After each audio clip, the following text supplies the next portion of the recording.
Shalom Bapak Ibu Saudara yang dikasih Tuhan. Shalom. Puji Tuhan, pada pagi hari ini kita mau sama-sama menyatukan hati kita untuk kita boleh memuji, menyembah Tuhan.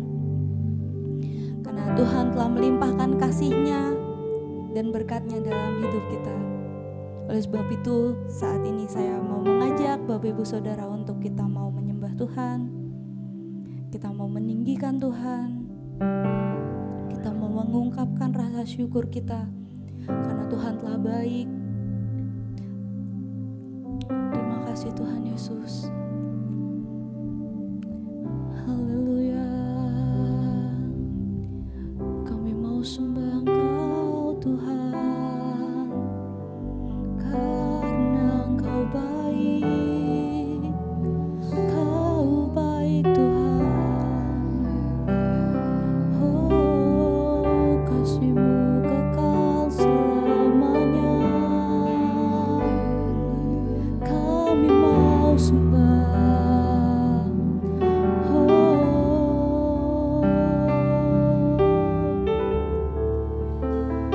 Kami bersyukur Tuhan. Kami bersyukur. Haleluya. Terima kasih Tuhan. Haleluya.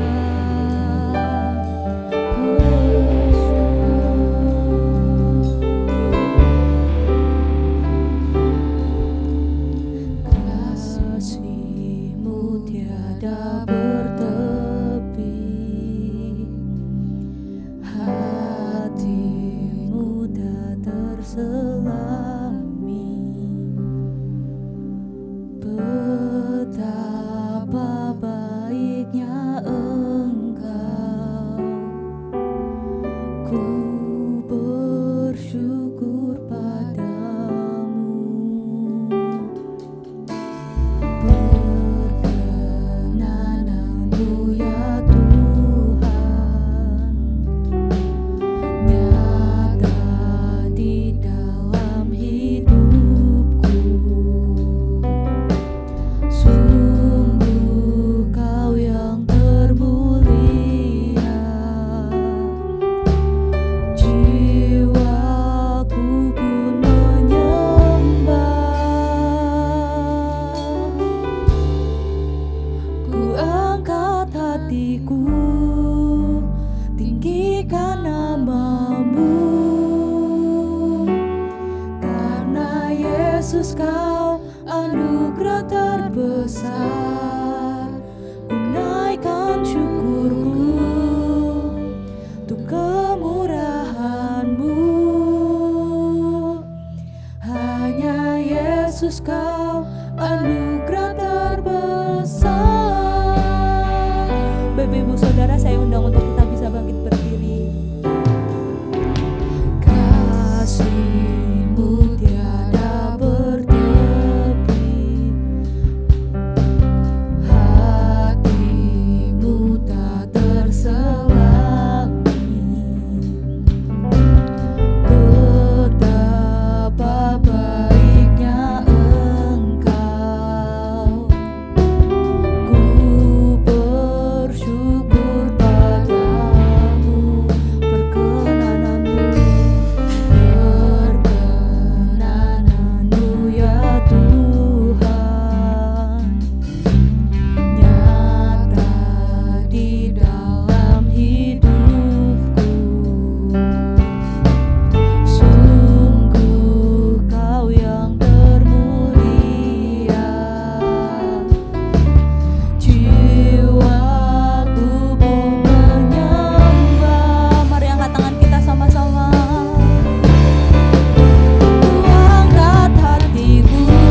Ku naikkan syukurku untuk kemurahan-Mu.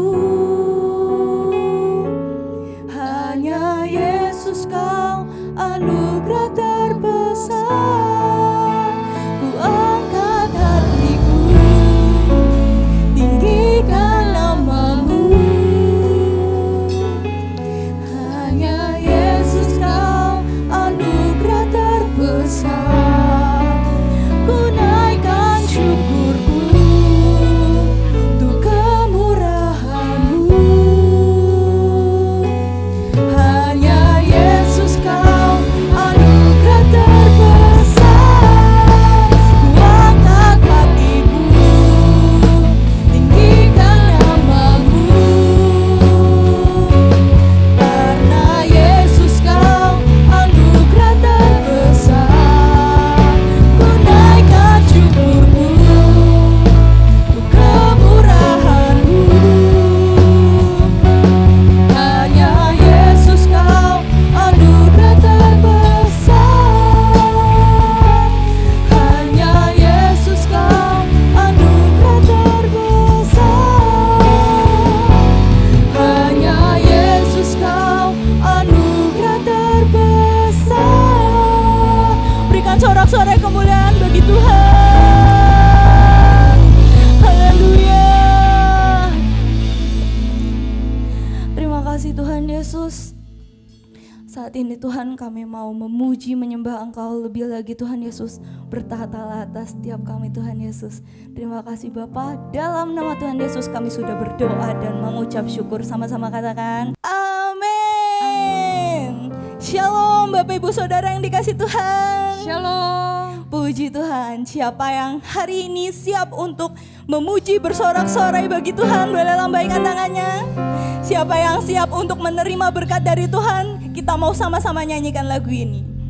Aku diberkati, aku dilimpahi, karena Allah sanggup untuk menyatakan aku diberkati, aku dilimpahi atas sempurna anugerah Tuhan bagiku.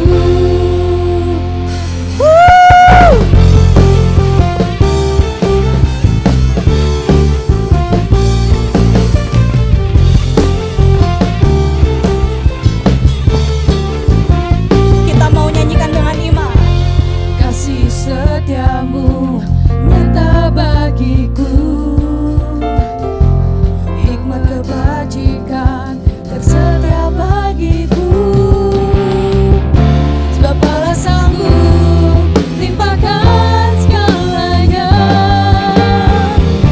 dan anugerahnya sangat besar bagiku. Aku diberkati, aku dilimpahi, karena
Bapak Ibu Saudara boleh dipersilakan duduk kembali. Tiba saatnya kita mau memberikan yang terbaik melalui persembahan kita. Sebelumnya kita mau berdoa terlebih dahulu. Terima kasih Tuhan, sebentar lagi Tuhan kami mau memberikan yang terbaik Tuhan. Sucikan, kuduskan persembahan kami Tuhan. Biarlah Bapa menjadi dupa yang harum Tuhan. Terima kasih Bapa, haleluya, amin.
Tuhan Yesus, Engkau telah menyertai, Engkau telah memberkati setiap kami Tuhan Yesus. Sebentar Tuhan kami mau mendengarkan kebenaran firman-Mu Tuhan. Berbicaralah atas setiap kami Tuhan. Terima kasih Tuhan Yesus. Haleluya. Seperti rusa yang haus, rindu aliran sungai-Mu.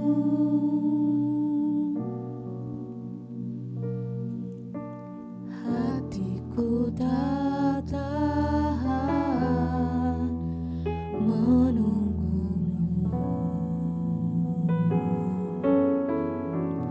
Terima kasih Tuhan. Tanah gersang menanti datangnya hujan.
Shalom. Bapak Ibu Saudara, kita akan sama-sama berdoa untuk firman Tuhan yang akan kita dengar agar boleh memberkati kita sekalian. Mari kita berdoa. Bapa kami di dalam sorga, melalui kesempatan ini kami boleh datang kepadamu, berbakti, beribadah kepadamu. Kami boleh memuji-muji Engkau dan meninggikan nama-Mu, dan ini waktunya Tuhan kami mau mendengarkan firman-Mu. Kami percaya firman-Mu akan memberikan kekuatan, memberikan pengharapan, memberikan solusi yang terbaik sesuai dengan rencana-Mu. Karena itu kami berdoa di dalam nama Yesus. Anak-anak-Mu, jemaat-Mu, hamba-hamba-Mu dimanapun berada yang sedang mengikuti ibadah ini. Kami percaya firman-Mu akan menguatkan, akan menyembuhkan, akan memulihkan, dan akan membuka jalan sehingga kami boleh hidup berkemenangan. Terima kasih Bapa, berbicaralah Tuhan, kami siap mendengar. Di dalam nama Tuhan Yesus kami berdoa dan bersyukur. Haleluya. Amin. Baik, puji Tuhan, sekali lagi Shalom. Saya percaya kita semuanya boleh bersuka cita, amin. Bapak Ibu Saudara, kita akan sama-sama belajar firman Tuhan. Tema firman Tuhan saat ini masih sama, yaitu hidup yang selalu berkemenangan. Ayat emas kita tertulis di dalam kitab 2 Korintus pasal 2 ayat 14. Tetapi syukur bagi Allah yang dalam Kristus selalu membawa kami di jalan kemenangannya. Dengan perantaraan kami ia menyebarkan keharuman pengenalan akan Dia di mana-mana. Bapak Ibu Saudaraku, sesuai dengan apa yang Tuhan sudah nyatakan kepada kita bahwa Tuhan rindu saudara dan saya senantiasa hidup di dalam kemenangan. Mungkin ada di antara Bapak Ibu Saudara yang sedang merasakan lemah, ada yang merasakan jalan buntu, ada yang sedang sakit, ada yang sedang menghadapi berbagai-bagai situasi dan keadaan. Saya percaya pada waktu hati kita terbuka, firman Tuhan disampaikan kepada kita, firman Tuhan akan menimbulkan iman, pengharapan, dan pada waktu saudara hidup di dalamnya, saudara akan mengalami pemulihan dari Tuhan. Melalui kesempatan ini saya akan menyampaikan ada 3 cara supaya kita selalu hidup berkemenangan. Sekali lagi ada 3 cara supaya kita selalu hidup berkemenangan. Cara yang pertama, mulailah hidup dengan iman dan ketaatan. Yakobus 2 ayat 17, demikian juga halnya dengan iman, jika iman itu tidak disertai perbuatan, maka iman itu pada hakikatnya adalah mati. Saudaraku, kita harus hidup dengan iman dan ketaatan. Ada orang yang hanya beriman tetapi tidak pernah mau melangkah dalam ketaatan. Maka dikatakan imannya mati. Iman yang mati adalah iman yang tidak berfungsi. Iman yang mati adalah iman yang tidak bisa menghasilkan sesuatu dalam hidup kita. Tetapi pada waktu kita punya iman yang hidup, yang dibuktikan dengan ketaatan kita setiap hari, maka iman inilah yang akan memberikan solusi dalam hidup kita sekalian. Alkitab berkata orang benar akan hidup oleh iman. Saudara akan hidup, saudara akan berkemenangan kalau fokus hidup kita memperhatikan iman kita, ketaatan kita setiap hari dengan Tuhan. Kita lihat kembali di dalam kitab Yakobus 2 ayat 21 sampai 22. Bukankah Abraham bapa kita dibenarkan karena perbuatan-perbuatannya? Ketika ia mempersembahkan Ishak anaknya di atas mezbah, kamu lihat bahwa iman bekerja sama dengan perbuatan-perbuatan. Dan oleh perbuatan-perbuatan itu iman menjadi sempurna. Kita diperlihatkan sebuah contoh teladan dari seorang yang bernama Abraham. Abraham adalah bapak orang beriman. Tetapi pada waktu Tuhan menyuruh dia untuk mempersembahkan anaknya sebagai korban bakaran, Abraham tidak membantah, Abraham tidak bertanya-tanya kenapa dan lain sebagainya. Dia tidak berdalih, dia juga tidak menunda, dia juga tidak rundingan dengan siapapun. Dia langsung taat. Saudaraku, ketaatan Abraham yang diwujud nyatakan dengan perbuatan ini, dikatakan iman yang disertai dengan perbuatan adalah iman yang sempurna, iman yang lengkap, iman yang full, yang penuh. Tuhan rindu saudara dan saya di masa-masa sulit seperti sekarang ini, kita ini memulai sebuah kehidupan setiap hari dengan iman dan praktek. Setiap hari kita percaya Tuhan pembela, Tuhan penolong, Tuhan yang memelihara hidup kita. Tapi kita juga harus praktek. Setiap hari, mari kita lakukan bagian kita. Apa? Kita mulai kerja yang terbaik, kerja dengan segenap hati, kerja dengan sungguh-sungguh.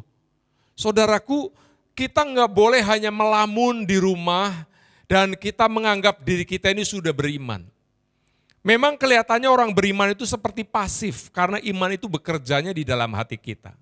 Tetapi saudaraku, sebagai orang yang beriman di hati kita, maka wujud nyata daripada iman itu kita harus menyatakannya dengan perbuatan kita sehari-hari. Kita rindu, contoh misalnya saudara sebagai seorang pelajar, saudara rindu diberkati pelajaran saudara, pendidikan saudara, dan saudara rindu mendapatkan nilai terbaik. Tetapi Tuhan juga mau melihat apakah saudara orang yang serius belajar. Apakah saudara juga orang yang benar-benar niat untuk sekolah dan belajar sungguh-sungguh. Kalau kita memang percaya Tuhan memberkati, maka kita juga harus tahu pelajarannya, bagaimana cara mempelajarinya. Setelah kita melakukan dengan sungguh-sungguh, maka bagian Tuhan akan mengurapi kita, memberkati kita, sehingga saudara menjadi orang yang cerdas, menjadi orang yang memiliki otak yang cemerlang, menjadi orang yang luar biasa, menjadi orang yang berprestasi. Kita rindu usaha kita diberkati. Kita harus mengelola usaha kita yang terbaik sesuai dengan kemampuan kita. Apa yang masih kurang kita benahi, manajemen kita, sistem kita, bagaimana kita atur lebih baik lagi. Meskipun dalam satu sisi, saudaraku, kita tidak mengandalkan kemampuan kita tetap mengandalkan Tuhan, beriman percaya kepada Tuhan, tetapi bukankah tanggung jawab kita harus mengelola yang terbaik. Saudara sebagai seorang hamba Tuhan, saudara harus melayani yang terbaik.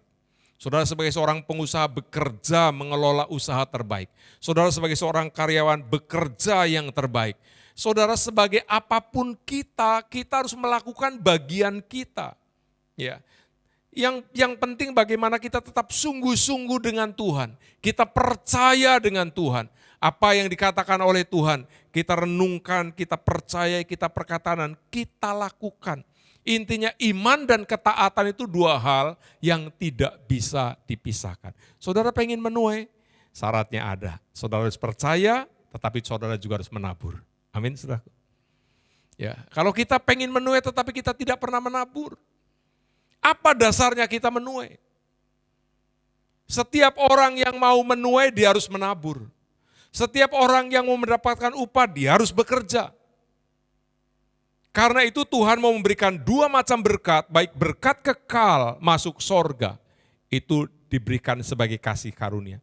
Tetapi berkat sementara di dunia ini, maka diberikan oleh Tuhan kepada orang-orang yang percaya, tetapi juga taat melakukan bagiannya. Di tengah-tengah masa kelaparan, masa kesukaran, Ishak mulai menabur. Dan pada tahun itu dikatakan Ishak menuai 100 kali ganda. Orang-orang di sekitarnya tidak menuai, mungkin karena tidak menabur. Tetapi Ishak di tengah-tengah kesulitannya dia tetap menabur. Karena apa? Dia percaya apa yang aku tabur, itulah yang aku tuai. Pertanyaannya bagaimana saudara yakin dengan janji Tuhan?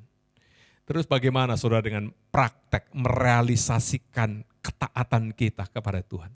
Di tengah-tengah masa sulit, meskipun secara onsite kita tidak ibadah di gereja, tetapi secara online saudara ibadah. Saudara bisa mendengar firman, saudara bisa praktekkan firman Tuhan, saudara bisa lakukan bagian saudara. Jadi setelah kita mengalami pandemi, ibadah kita online bukan berarti kita ini melihat semuanya tertutup. Tidak. Pintu anugerah, pintu berkat, pintu kemurahan di hadapan orang yang beriman dan taat selalu terbuka. Dia selalu punya cara untuk memelihara, untuk menjaga, untuk menolong hidup kita sekalian. Karena itu saudaraku, ini cara yang pertama supaya kita selalu hidup berkemenangan, yaitu kita harus yakin, kita harus hidup dengan iman dan ketaatan. Yang kedua, milikilah hidup yang baik. 1 Petrus 2 ayat 12 mengatakan, milikilah cara hidup yang baik di tengah-tengah bangsa-bangsa bukan Yahudi, supaya apabila mereka memfitnah kamu sebagai orang durjana, mereka dapat melihatnya dari perbuatanmu yang baik dan memuliakan Allah pada hari Ia melawat mereka. Saudaraku, kehidupan yang baik ini penting. Meskipun memang baik ini relatif dan setiap daerah mungkin budaya tradisinya berbeda. Tetapi saudaraku, ini berbicara tentang etika, kehidupan yang baik. Berbicara tentang sopan santun, berbicara tentang anggah ungguh. Mari kita memiliki kehidupan yang baik. Dikatakan milikilah kehidupan yang baik di tengah-tengah bangsa bukan Yahudi. Artinya saudaraku, kalau kita melihat Alkitab, manusia itu hanya diukur dari bangsa Yahudi dan non-Yahudi. Bangsa Yahudi disebut bangsa pilihan Allah, non-Yahudi bukan pilihan Allah. Artinya meskipun kita ini hidup di tengah-tengah orang yang tidak percaya kepada Tuhan Yesus, ayo kita tetap memiliki kehidupan yang baik. Supaya apa saudaraku? Tidak ada celah, tidak ada kesempatan untuk mereka memfitnah kita, menjatuhkan kita, menghancurkan hidup kita. Karena apa? Mau dilihat dari sisi apa, saudara dan saya, kita tetap didapatinya hidupnya baik, hidupnya jujur, kita tidak korupsi, kita tidak merugikan orang lain, kita tidak berbuat curang, kita tidak berbuat jahat dengan orang lain. Kalau saudara dan saya memiliki cara hidup yang baik, maka saudara dan saya pasti bisa hidup selalu berkemenangan. Karena tidak ada celah dari lawan, dari kuasa apapun yang dapat menghancurkan hidup kita. Seseorang yang bertekad hidup baik, seperti apa yang Yesus katakan, akulah gembala yang baik. Dan saya percaya apa yang dikatakan oleh Yesus perlu dijawab oleh kita. Kita juga mau berkata kepada guru kita, kepada Tuhan kita, aku juga adalah domba-domba yang baik. Setuju, katakan amin. Saudara adalah orang Kristen yang baik, orang yang jujur, orang yang dapat dipercaya, saudara pekerja keras tetapi juga orang yang mengandalkan Tuhan. Saudara, kalau kita menjadi orang baik, di mana-mana kita akan menjadi orang yang terkenal baik. Yang dikenal dari hidup kita itu kebaikannya, bukan kejahatannya. Yang dikenal dari hidup kita itu kebaikannya, bukan kecurangannya. Karena itu milikilah cara hidup yang baik. Coba kalau kita bandingkan kembali dengan ayat 1 Yohanes pasal 3 ayat 18. Anak-anakku, marilah kita mengasihi bukan dengan perkataan atau dengan lidah, tetapi dengan perbuatan dan dalam kebenaran. Jadi kalau kita menjadi orang yang mengasihi orang lain, dinyatakan dengan berbuat baik, tetapi jangan lupa tidak melanggar kebenaran. Karena memang kenyataannya baik belum tentu benar. Tetapi kalau benar biasanya baik. Kalau benar pasti baik. Baik belum tentu benar. Nah, saudara harus berbuat baik tetapi dalam kebenaran. Galatia pasal yang ke-6 mengingatkan di dalam ayat 9 dikatakan jangan jemu-jemu berbuat baik. Selagi masih ada kesempatan, ayo kita berbuat baik kepada semua orang. Saudaraku, perbuatan baik yang disertai dengan kebenaran, ini sebuah senjata dalam hidup kita, di mana tidak ada kuasa apapun yang dapat menyerang kita. Ini juga sebuah perisai yang dapat menahan semua serangan dari kuasa apapun. Meskipun kuasa kegelapan tidak senang pada waktu kebaikan itu ditebar, pada waktu kebaikan itu ditabur, pada waktu kebaikan itu disampaikan. Mereka berusaha menjatuhkan dengan segala macam cara, tetapi kalau kebaikan itu dilakukan dalam kebenaran, saudara menjadi pribadi yang kuat, yang kokoh, yang akan selalu hidup berkemenangan.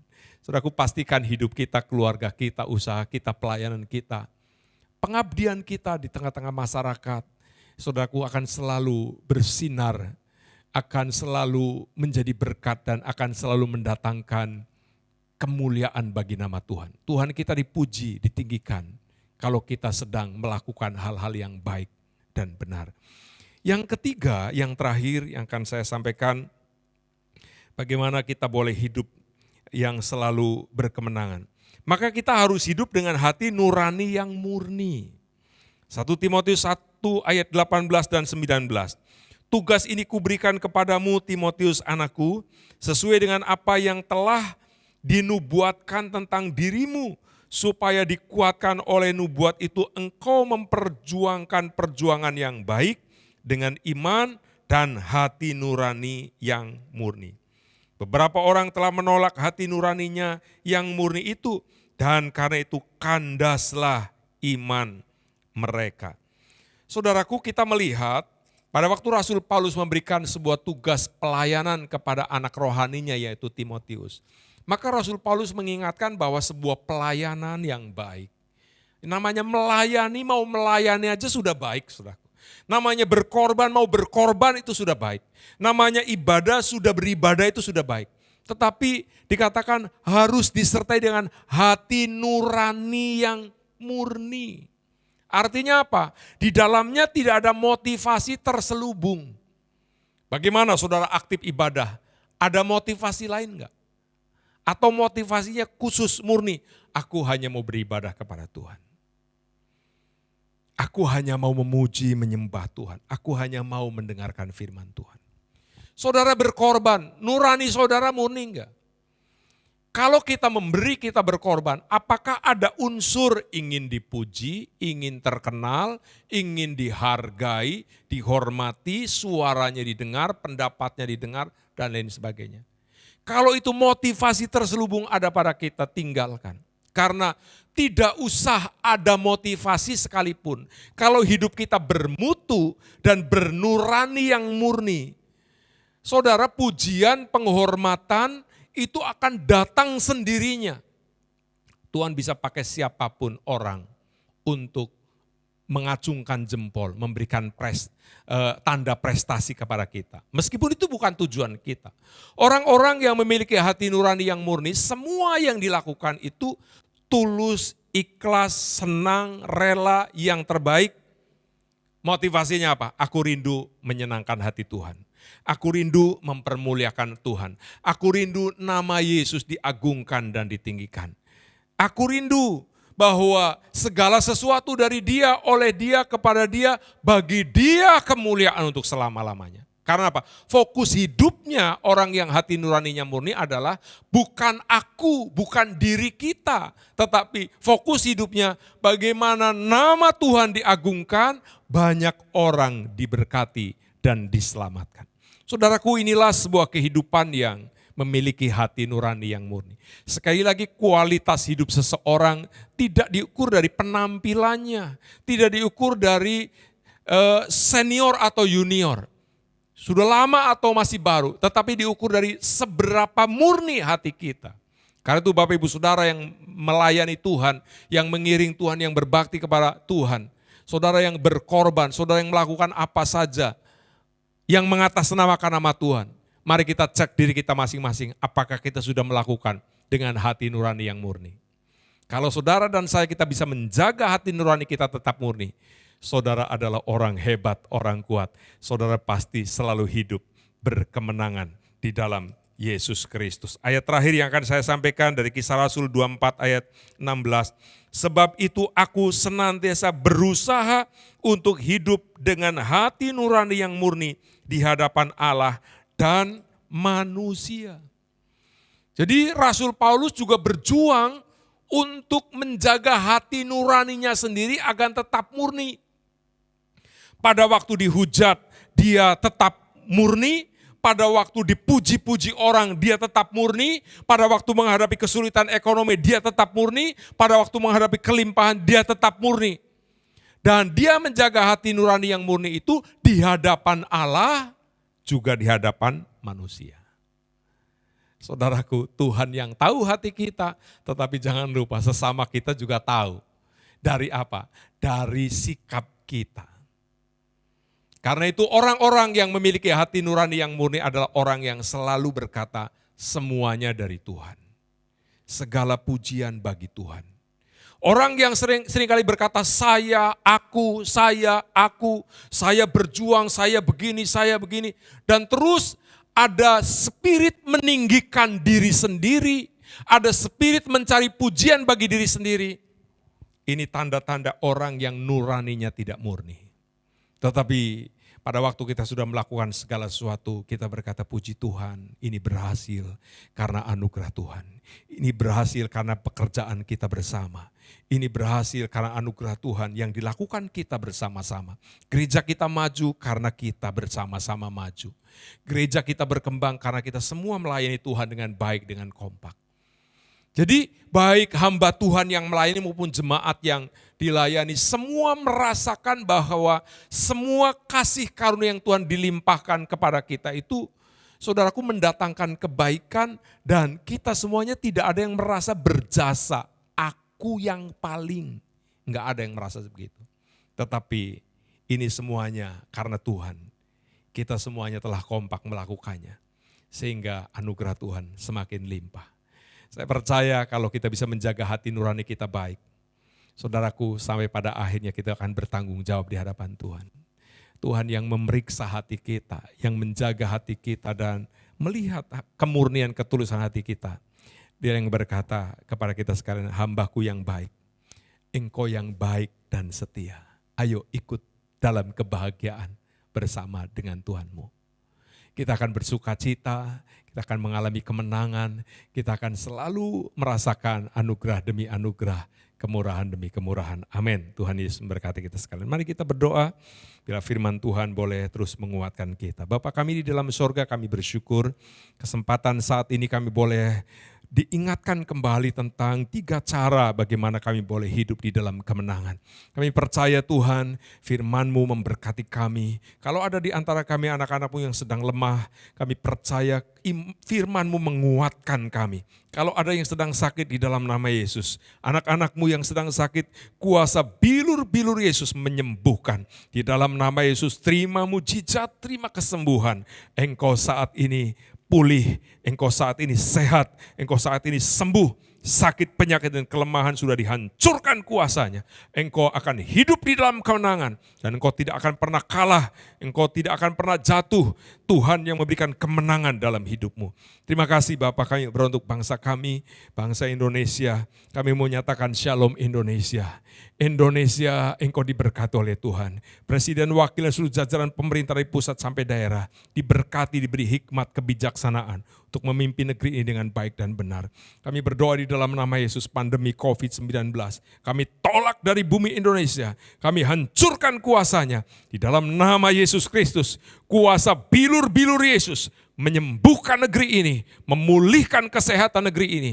Di dalam nama Yesus, kesehatan secara jasmani, secara ekonomi, secara rohani, kami mau nyatakan Indonesia diselamatkan, Indonesia dipulihkan, Indonesia boleh berbalik dan bertobat kepada Tuhan. Bukan sekedar negeri yang beragama, tetapi menjadi negeri yang beriman kepada Engkau Tuhan.